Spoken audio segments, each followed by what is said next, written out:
Have you ever thought about how your finances compare to those of the average person? What's the typical amount people have saved for retirement? Or how does your income measure up to the average annual earnings? Examining these numbers can provide valuable insights into your financial standing and help you determine if you're doing better or worse than the average person. It's worth paying attention to because some of these comparisons might be quite eye-opening. The U.S. Department of Labor Statistics highlights that the typical household spends approximately $5,577 per month. Over the span of a year, this amounts to around $67,000 in annual expenditures. Essentially, to maintain a decent standard of living, a household would need to bring in this much income each year. This total encompasses various expenses, including significant ones like housing, transportation, and food, which collectively consume a large portion of the average budget. To delve into specifics, housing accounts for $1,885 per month, making up 34% of total spending. Additionally, $691 per month is allocated to food expenses, while transportation costs amount to $913 per month. Keeping tabs on your net worth is a smart move, as it allows you to track your wealth-building progress easily. Net worth serves as a useful indicator of your financial health, helping you pinpoint areas of strength and areas needing improvement. To calculate your net worth, you add up the value of all your assets, such as your home, vehicles, and other possessions, along with your retirement savings, and then subtract all your liabilities, like outstanding mortgages. Surprisingly, the median net worth for households in the U.S. stands at approximately $122,000. According to data from the Federal Reserve, for individuals under 35, the median net worth is less than $14,000, while for those aged 35 to 45, it's $91,000, and for those aged 45 to 54, it's $168,000.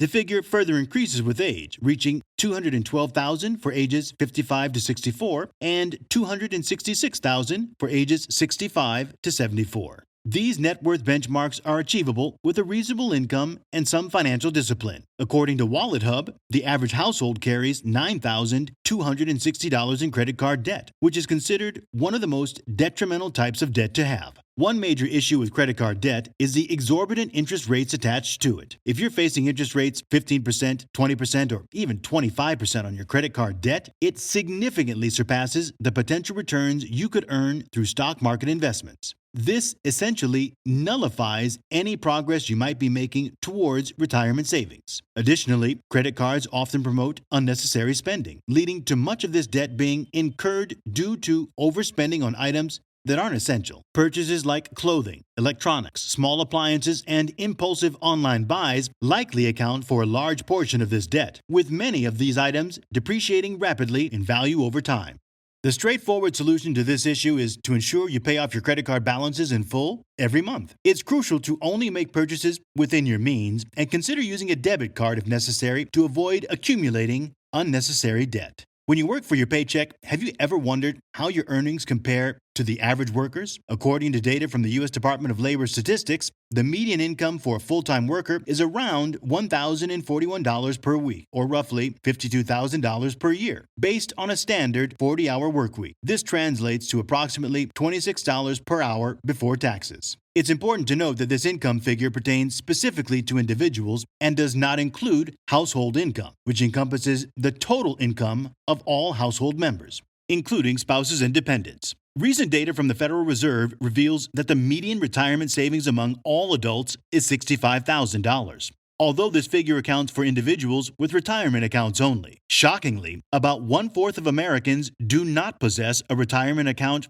at all. For those aged 25 and younger, the median retirement account balance is $1,786, while individuals in the 25 to 34 age bracket have a median balance slightly exceeding $14,000. This figure increases to nearly $88,000 for those aged 65 and older. These relatively low retirement savings figures are concerning, especially when considering that the average household will likely require a retirement nest egg of at least $500,000, if not more, alongside other sources of income to retire comfortably. However, simply saving a small percentage of your paycheck and consistently investing it could significantly improve your retirement savings position compared to others in your age group. The amount of money the typical person saves can fluctuate from year to year, influenced by various factors such as the overall state of the economy. According to data from the U.S. Bureau of Economic Analysis, the average savings rate hovers around 6%. This means that individuals typically set aside approximately 6% of their income after taxes for savings. These savings might be earmarked for various purposes such as purchasing a home, renovating a house, buying a new car, funding college tuition, saving for retirement, or covering unexpected expenses. After allocating funds for short and medium-term savings goals, there's often not much left over for retirement savings. For instance, consider that the average down payment on a home is $62,000, while the typical kitchen renovation cost around $26,000, and a new car comes with an average price tag of over $47,000. Financial experts generally recommend that individuals save at least 10 to 15% of their income specifically for retirement, with even higher savings targets if the goal is to retire early. Additionally, it's important to set aside funds for other future purchases or expenses you may have in mind. According to the Social Security Administration, the typical monthly benefit is approximately $1,550. Many individuals depend solely on this Social Security income as their primary source of retirement funds. For those who lack additional retirement savings, this amount may need to be supplemented with earnings from a job to make ends meet. It's important to note that the average payment of $1,550 per month is just an average figure, and individuals who had lower earnings over their working years may receive even less.